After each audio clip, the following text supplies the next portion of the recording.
We've learned that this is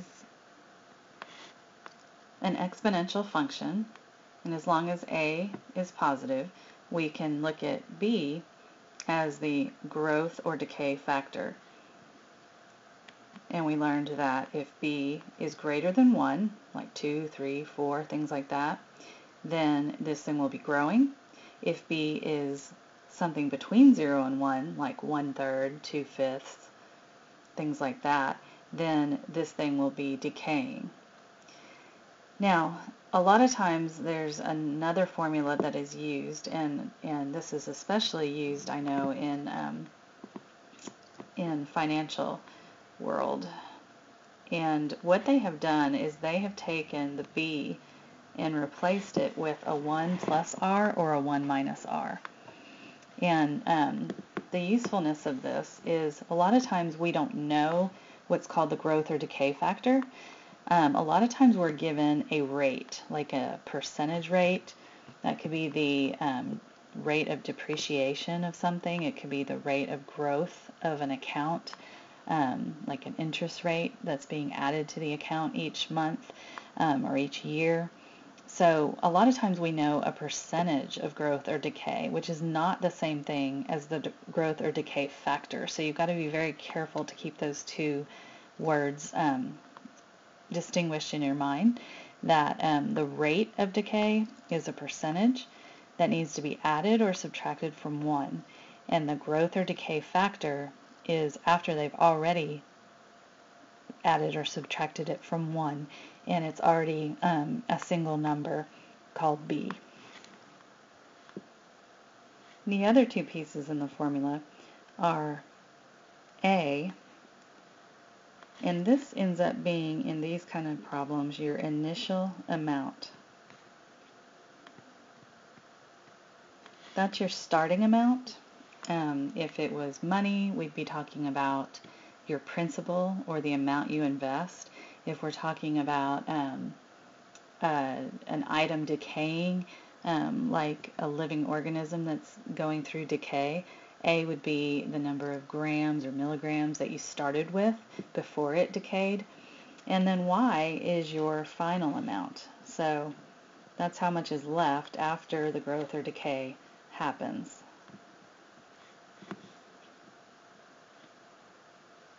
Finally, just know that sometimes they won't use Y anymore in this particular formula. They'll use a capital A with a T for time, and then they'll change the X to a T for time. And so what this represents, remember, this is just function notation, and it's the same thing as the letter Y, the output.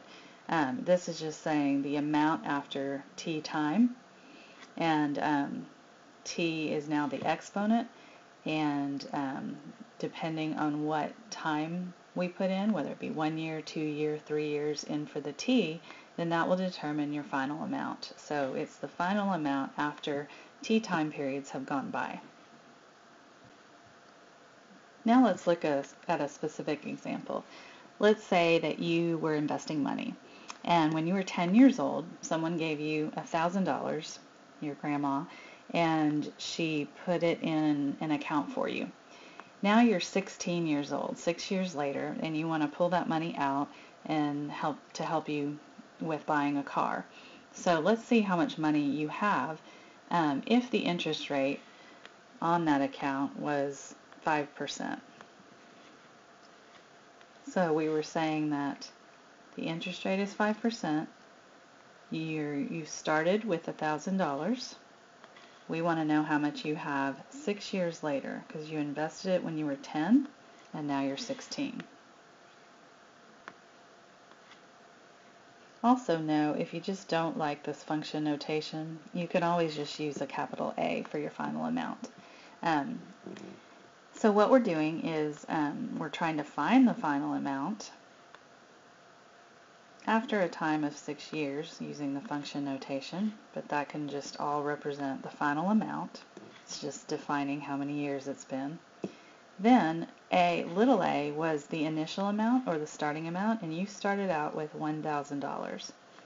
then the interest rate means your money is growing, and so we want growth, not decay, which means we will say 1 plus.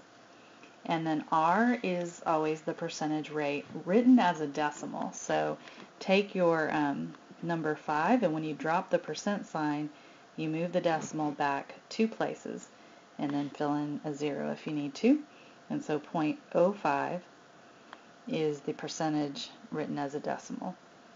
Then we close the parentheses and we put the exponent at 6 for the 6 years that represented the time. So then you can just plug that into your calculator if you want, or let's look at it. 1 plus 0.05 is 1.05. That number is considered to be the growth factor. That's your B. In the original form, it's going to be 1 plus R. But once you add them together, now that is considered your B, which is your growth factor, and it's growth because it's larger than 1, which is good. And then we have our 6. So if you were doing this by order of operations, you would do 1.05 to the 6th first, because exponent comes before multiplication. Then you get that number and multiply it by 1,000. But with our scientific calculators, we can just put the whole thing in left to right, just like it looks.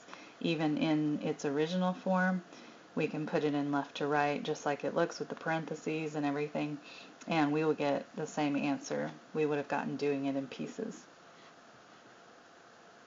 So what we find is, after leaving the money in the bank for 6 years and not doing anything with it, we now have $1,340.10. And so our money has grown just by letting it sit in the bank at a 5% interest. It's not grown, a ton, but 5% interest is kind of a lower interest rate.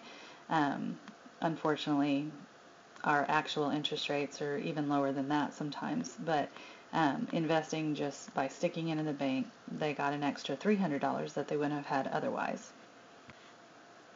In our next example, we're going to do a real-life example of decay. In other words for that, like I've said, are depreciation or a decrease. This one we're going to use more the terminology decrease. So we are talking about an Iberian lynx, which is an animal, a cat of some sort, and it is decreasing in population exponentially in this example. And so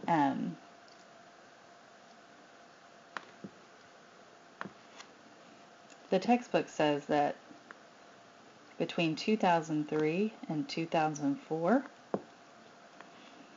the population was decreasing exponentially, and they give you some values to show you how it's decreasing. They say in 2003 the population was 150, but in 2004 the population was 120. And they want you to use that trend to find out what's going to happen in 2014 if it continues at that rate. How many lynx would be left if they did nothing about it and they just kept letting the population decrease. This is all the information that they're giving us, and so we have to figure out the rate of decay. And the formula I would use for that is our percent change formula, which is difference over original. That is like percent increase or percent decrease. When you're trying to find that value, you do the difference between the two and put it over the original or the older amount. So let's do that with these numbers. So you should get, when you subtract the two values and put it over the older amount, the original amount, which is 150, you get a percent change of 0.2 or 20%. So 0.2 is our R, and that is our rate of decay in this case, because it's going down from 150 to 120. And so that's the R we're going to use. So to figure out your B, remember B is in this spot, you've got to always notice whether to use the plus or the minus, and since this is going down, we want to use the minus, and so it's 1 minus 0.2, and so our b is actually 0.8.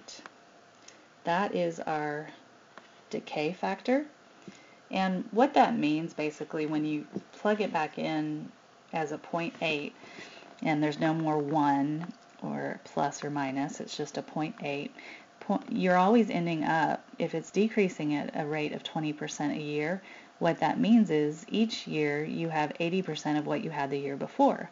So then the next year you'd have 80% of what you had the year before. And so that's where the 0.8 kind of makes sense if you think about it. Usually they don't have T be the actual year, like 2003, because that would be a very large T. So usually T is set up like this. Think about the whole problem starts in 2003 with the information we have, and so you could say time is 0 at the start, which is 2003. Then 1 year later, T would be 1. And then in 2014, if you think about it, how many years is that from 2003? That would be 11 years since 2003. So what you want to usually let T be is something like years since whatever your starting year was, so that T is a number that is manageable. Now we have all the pieces we need to find the amount of links that are going to be left after 11 years, which this is the amount that's represented by 2014. And again, you don't have to put the parentheses in the 11 if you'd rather just use a capital A with no 11 at all. It means the same thing as long as you think of it that way. And so the starting amount was 150 links, and then our 1 minus 0.2 turned out to be our decay factor of 0.8, and we want to do that over 11 years and see what happens. So let's just put that in the calculator just like it looks. I got 12.88490189 on my calculator, and so we're going to round that to whole links, and those would be 13 links would be left in the year 2004 if the trend continued as it was.